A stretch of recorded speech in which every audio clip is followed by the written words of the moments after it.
Well, everybody, welcome back to Good Morning San Diego. The time now is 7:26. Voting is underway in the County Supervisor District 1 special election. The district covers areas that you're looking at this map now for about the fourth time. Barrio Logan, all the way down to Otay Mesa and San Isidro.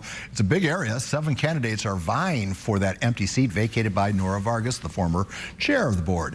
They include Imperial Beach Mayor Paloma Aguirre, Chula Vista Deputy Mayor Carolina Chavez, San Diego City Council Member Vivian Moreno, Chula Vista Mayor John McCann, along with Elizabeth Efred, Lincoln Pickard, who also had here. And now, for the first time we've chatted, Luis Fuentes is also in the running. He joins us now to talk about his campaign. Sir, welcome to KUSI. Thanks for rolling in so early. Thank you, Paul. I appreciate the opportunity. All right, I'm going to ask you the question. I've done a bunch of these interviews, and I think it's kind of the burning question everyone wants to know. Had you been in that board vote, the one that Mr. Desmond was trying to repeal, the vote that apparently chased Nora Vargas from the County Board of Supervisors, or at least in appearance it did because of the blowback, would you have been a yay to, would you have supported Jim Desmond in the repeal of our current status, or would you have voted with 100%.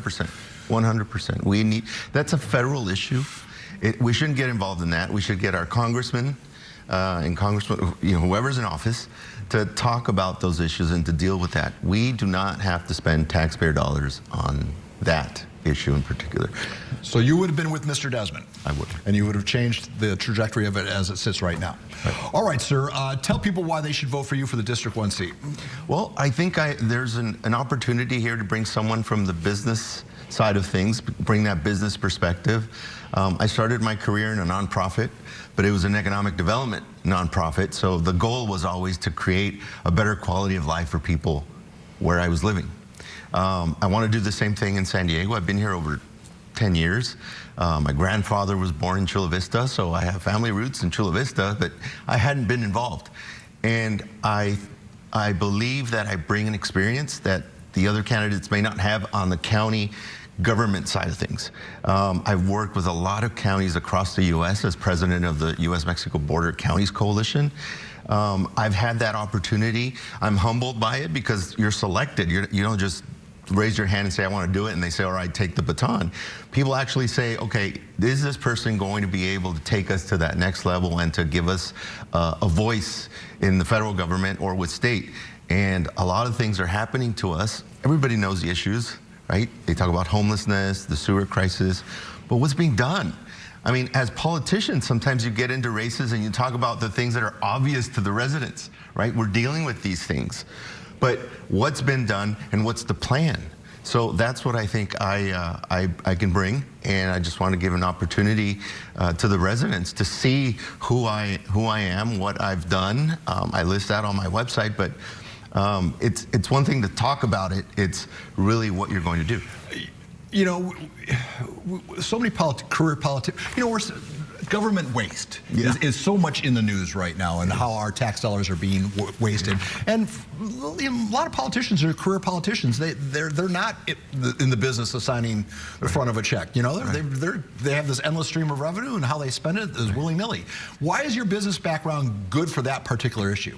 Well, I'm not a career politician, obviously, because people say, well, where have you been? Well, how come you're not a city councilman? Or I did those things in the cities where I was. It gave me an experience that now I want to be able to share with the residents and to make it a better place to live. It's very different when you pull funds from the federal government or from the state and they say, all right, let's just spend them on this issue.